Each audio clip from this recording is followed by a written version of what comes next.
Hey everyone, I'm just doing a quick video review for the Chronicles of Seraphim-Diveyevo Monastery. This is the first English translation of the Diveyevo Chronicles, which is a book put together by Saint Seraphim Chichagov, and it was published, I think, originally in 1903 for the canonization of Saint Seraphim of Sarov. And this is the first English translation of it, published by Saints Alive Press. And yeah, I'm just gonna show it off. So it comes in a slipcase. Nice slipcase here. There's the description on the back. It's just like a cardboard slipcase. And sorry, this is hard to do with one hand. There we go. This is what the book looks like. It's a sort of a leather, faux leather kind of covering with a cardboard, so it's very stiff.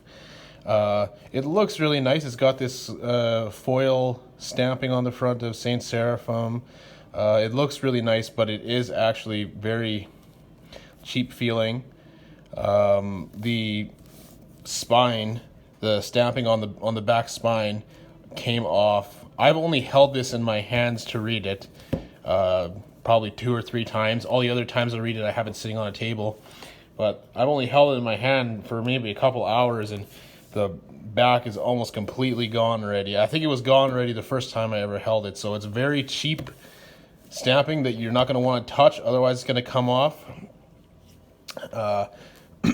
It's white, so it looks very nice. It matches Saint Seraphim's attire that he wore. He always wore a white cassock all around the whole year. So I guess that's why they made it white. But the problem with it being white is that if you touch it with dirty hands, the dirt or whatever will smear into the white, and you can't really see it in the video, but on the side here, there's like a little black smudge on the side because I had ink on my hand that I didn't realize, and then I held it and I scrubbed to get the ink off, and it sort of came off, but there's still a mark there. So you have to be careful, otherwise you're going to make it look gross if you actually want to hold it in your hands. So that's something to keep in mind. The binding is sewn, and it does lay flat.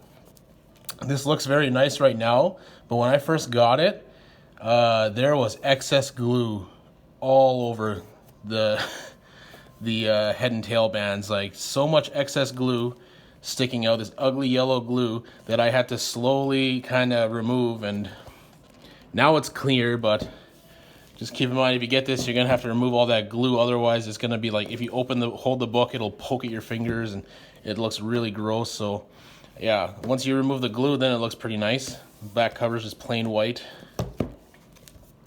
It's got these nice images on the inside cover. And as you can see, it's got this one ribbon marker there. So yeah, it is full of full color images. And the book itself is, it's not just the life of Saint Seraphim, but it's like the life of the whole monastery, the Diveyevo monastery that he was the father superior sort of during his lifetime. And it tells the story of the life of the monastery and the life of Saint Seraphim. The chapters are, like, the first 2 chapters just kind of focus on the foundation of the monastery when it was built. And chapters 3 to, I forget which one, but it's like 20 chapters. I think it's 20. Chapters 3 to 20 are completely dedicated to the life of Saint Seraphim. And there's a synopsis. I'll show you what's in all the chapters. There's like summaries of all the chapters. And then after Saint Seraphim's repose, then it continues on telling the story of the life of the monastery until the day of his canonization. And there's the preface to the English edition. you want to read that. Here's some editorial stuff. One thing that is interesting is here it says, passages that were omitted by the censor. Certain passages in the Archimandrite Chichagov's original text were cut out by censor in both editions of the Chronicles, both 1896 and 1903. These passages were found among the author's papers and published in the booklet Mitropolit Seraphim-Chichagov. Can't read the rest of that, sorry. So in this edition it says that all of the censored stuff has been reinserted into the text. I've read several sections that they're printed in italics and they're in brackets. I understand why they were omitted, because they're sort of very questionable sections that could be very easily misunderstood. They're very kind of esoteric sections, so I'm not going to get into that. I'm not going to get into the actual deep content of the book, but it's good to have the whole text at least. So just keep in mind that the original editions did have certain things taken out of them. And then there's just the introduction to I think the introduction is by Metropolitan Callistos Ware. I haven't read it yet. As soon as I got this, I went right into the actual text itself. So, yeah. And it's about 800 pages. It's a huge, thick book. It's a it does lay flat. I forgot to say that before. It lays flat from the very front to the very end, so that's really nice. But because it's kind of cheap, the spine kind of, you can see it kind of, it's cardboard, so it just kind of flops and it'll wear out eventually. And if I read this book a lot over the years and really tear it a new one, then I probably will end up getting it rebound. It's a very beautiful book. Oh yeah, I was going to show the synopses of the chapters, just so you can get a basic idea. If you want to see what is all in the chapters, you can just pause it and take a look if that's what you want to do.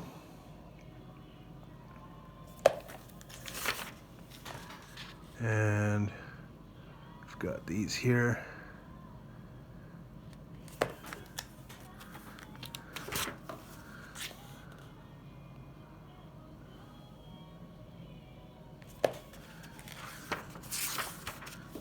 And then that's the whole book. It's a very long book. But it's about Saint Seraphim of Sarov. So this book, every single thing that you've ever read about Saint Seraphim, pretty much, almost every single thing that you've read about Saint Seraphim, stories from his life, teachings, sayings, comes from this book. Because this book was compiled from over 60 notebooks from memoirs of people who knew him, who knew Saint Seraphim personally. I'm going to just see if I can... I forget where they are. There's a list of all the notebooks. There's like 60 notebooks that Saint Seraphim Chichagov basically drew all of his information from, and he put them all together. He put them all together and made this huge, massive book about Saint Seraphim in the monastery. I can't find them. They're somewhere in there. But yeah, so this is the most authoritative book on the life of Saint Seraphim that you'll ever get. There's almost nothing that isn't in here. You don't need to get any book about Saint Seraphim if you have this.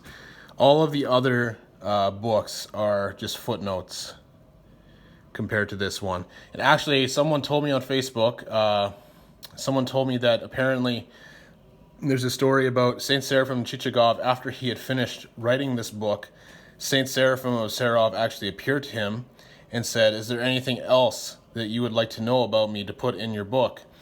And what Chichagov said to Saint Seraphim was, I after writing this book, there's nothing more that I could possibly ever want to know about you. I know everything that I need to know about you now that I've gone through all these notebooks. So that just goes to show how comprehensive this book is. It's not a cheap book. It's not a cheap book, but if you love Saint Seraphim, it's definitely worth it. I'll put a link to the site where you can buy it. I'll put a link in the description below. It's just full of all these beautiful photographs. There's a lot of photographs. Hold on. So yeah, all these old paintings. There's Saint Seraphim being healed by the Mother of God, and there's Peter and John with her. There's Saint Seraphim seeing Jesus during the liturgy, and there's a photograph of his hut where he lived. Here's a photograph of his Bible, and there's his cross. His Bible that he read every single week, all the way through. His New Testament, he read it once a week. That's how often he read the Bible. And just so many awesome... Here's a photograph of his coffin that he built for himself. Just a wonderful book. Absolutely wonderful. If you love Saint Seraphim, this is the book for you. It's not cheap, but you'll have to... it's a pearl of great price, so it's not the cheapest book in the world. I think I paid like maybe $100 for it with import fees and everything. I think it was like 70 or 80 euros. I forget exactly how much it was. But if that's too much money for you, there are alternatives. There's like another book by Archimandrite Lazarus Moore, which is basically a 300-page summary of this book, of the Diveyevo Chronicles. So there's cheaper alternatives, but really, if you're a hardcore Seraphim devotee, you have to have this on your shelf. It's just wonderful. And then there's glossary and there's maps in the back. All sorts of stuff. So yeah, I'll put a link in the description where you can get it. Oh, one more thing I have to mention. This book, even though this book has almost all the information about Saint Seraphim you could ever possibly want, there's a couple of things that aren't in it, and the main thing that's missing from the book is the conversation that he has with Monastery about the aim of the Christian life, the acquisition of the Holy Spirit. That's like the most famous text about Saint Seraphim, and it's not in this book. It's not in the Diveyevo Chronicles, and the reason for that is because the manuscript for that text was lost while this was being compiled and published. It was hidden in Motovilov's attic for like 70 years or something, and when it was found, it was under a pile of bird droppings. So that text is not in this book. They probably could have included it in an appendix or something in the back. It's not super long, but just keep in mind, yeah, that's not in here, but that text is so widely accessible, it doesn't really matter. Besides that, I think pretty much almost everything about Saint Seraphim is in here. So if you're a Seraphim devotee, do whatever you can, save up a little bit of money over the next while, and pick this book up, because it's definitely worth it.